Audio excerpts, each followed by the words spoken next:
Please welcome John Betts. Thank you.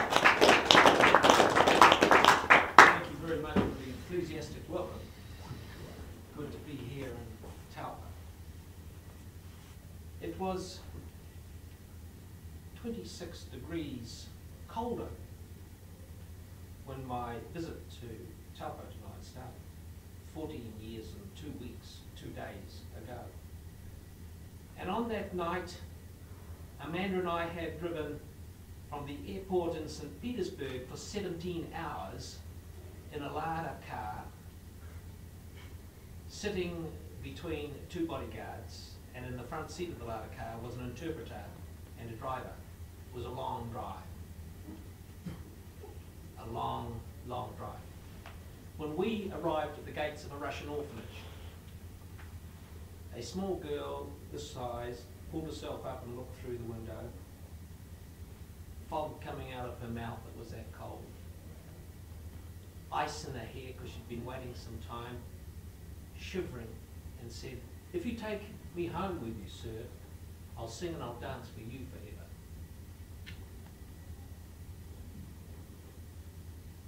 So I said to that girl on that night, at that time, more than 14 years ago, but not much more, 26 degrees colder than tonight in Taupo, "I'll take you home to the greatest country in the world and the best city on earth." 12 months later, we went back and we rounded up all her siblings from other orphanages and took them back to Whangarei and on to Auckland, where they received a world-class education. A world-class education. My daughter was 9 1/4 by the time she arrived here. She'd never been in a classroom. She spoke no English. It must have been a bewildering experience for her. But she arrived in the greatest country in the world, and she went to one of the greatest schools in the world, where she got a world-class education, and tonight she is working in the intensive care division of the Alfred Hospital in Melbourne, saving lives. Saving lives. How amazing! And doing a postgraduate course at La Trobe University on an Australian scholarship for a master's degree in saving lives. How brilliant! My oldest son is going to be a mechanic by the end of the year, and his little brother will be in the army by the end of the year. They've had a world-class education and they've had unconditional love inside our family. But not all kids are getting a world-class education and unconditional love inside families. And families are important. It's the only reason I'm in Taupo tonight. I'm not in Taupo tonight because I need a job come the 26th of November. I've got plenty to do. I'm not in Taupo because I really, really want to go back to the Parliament. I'm in Taupo tonight because I care about this country. When I left school in 1964, Australia and New Zealand were 6th equal in the OECD. Since 1964, we've slipped to 24th in the OECD. Of 40 countries, we're 36th poorest. If we were a state of Australia, we'd be poorer than Tasmania. We're borrowing $300 million a week for the housekeeping. 40% of all of our graduates, like my daughter, are living offshore. In the next 10 years, 450,000 New Zealanders will flee to Australia. We'll continue to borrow, we'll continue to hope, and it's not good enough. I've come here tonight to tell you that I support John Key. I like John Key. I've been a National Party member since '72. I have no problems with the National Party.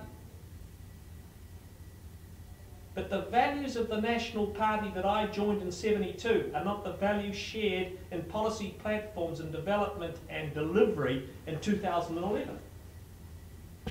So I'm going back to my roots, and I've joined the ACT Party because the values of the ACT Party represent the values of me, and what I stand for, and what is needed.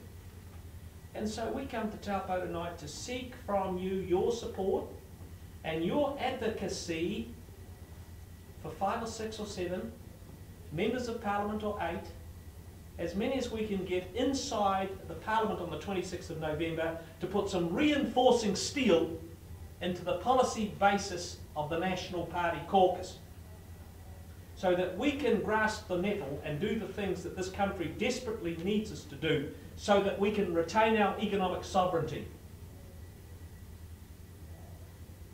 I heard the Treasury say yesterday, we're going to be in the black by 2014. And we're going to create 110,000 jobs in the next 4 years. Pigs have never flown over Taupo. It's got as much chance of happening as those seats being filled at every public meeting I go to. It ain't going to happen. And it's the same Treasury that said 18 months ago we're going to have a $6.7 billion surplus this year. The same Treasury. And our surplus is not a surplus. We're $16.7 billion in the red this year, which is $300 million a week borrowing, which is $12 for this man today, $12 for you, sir, $12 for you. We've borrowed from the Chinese today to pay for the housekeeping. And by the end of 7 days, we've borrowed $84 in your name, your family's name. And someone's going to have to pay it back one day, because there'll come a knock on the door and the Chinese will say, there's no more money. And so I don't think we can go on like that. I don't think we can have the social malaise we've got. I went back to Northland 2 weeks ago. I represented the people of Northland in the Parliament for 18 years. What a privilege. Farming people, people like people here in this room. The absolute blue blood of the land. And I find out that 50%, half of every second young Maori in Northland's on the dole. I think that's disgraceful. When there's so much work to be done in the forests, to pay young Maori nothing, or money from us to stay at home and watch TV and smoke marijuana, watch porn, or do whatever you do at home and have a job, is hopeless. We can't live like that. We've got to do better than that. We can't consign every second young Maori in Northland to the scrap heap. And you are tangata whenua, you know that. These people want to work. I say to our local candidate, I've never met a young person on the dole that doesn't want to work. So you can forget about dole bludgers. Of course there are people that bludge. But I've never met a young person on the dole that doesn't want a job. Because without work there's no dignity. Without dignity you have nothing. And so we can do better. I saw a program on television the other night that really made me feel good. Young Maori people from Whangarei, working in the forests near Whangarei, and learning trades in the forest. About 16 of them.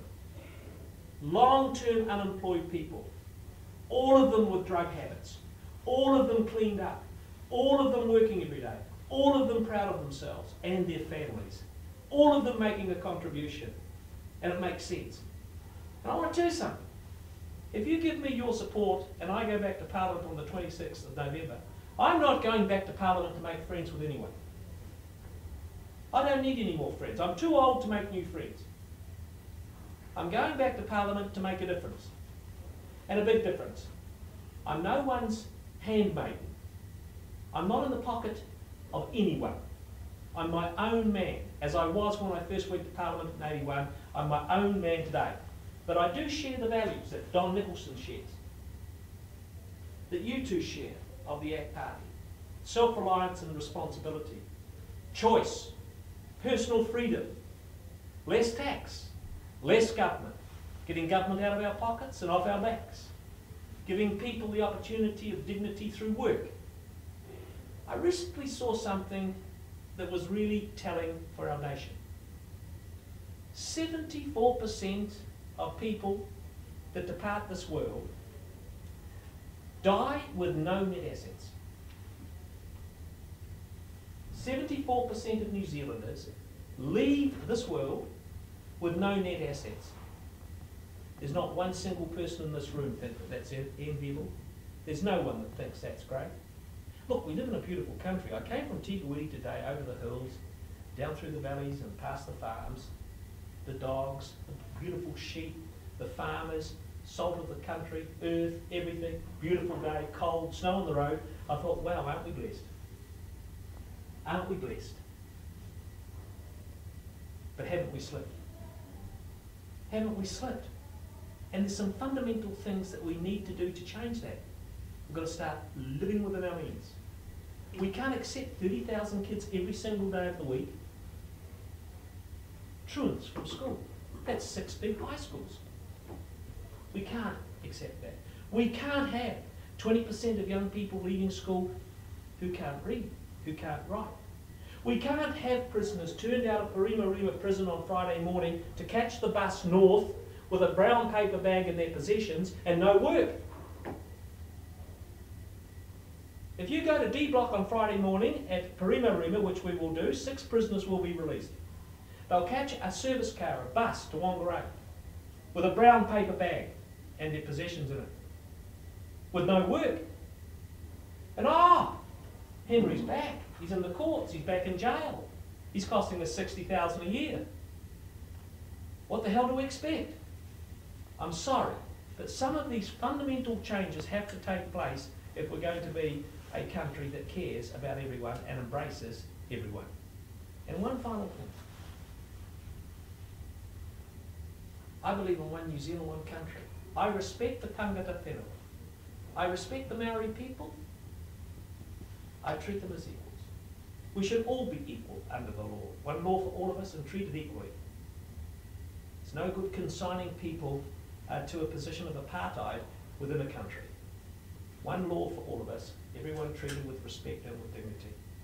But there's some fundamental things we need to do, patriots, that I'm going back to Parliament to do.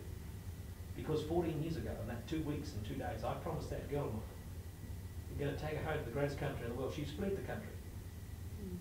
She's going to London University next year, do a doctorate, and she's back in Russia. I brought her here, and she's left me. I love the girl to bits. I can't blame her, because in Melbourne there's opportunity.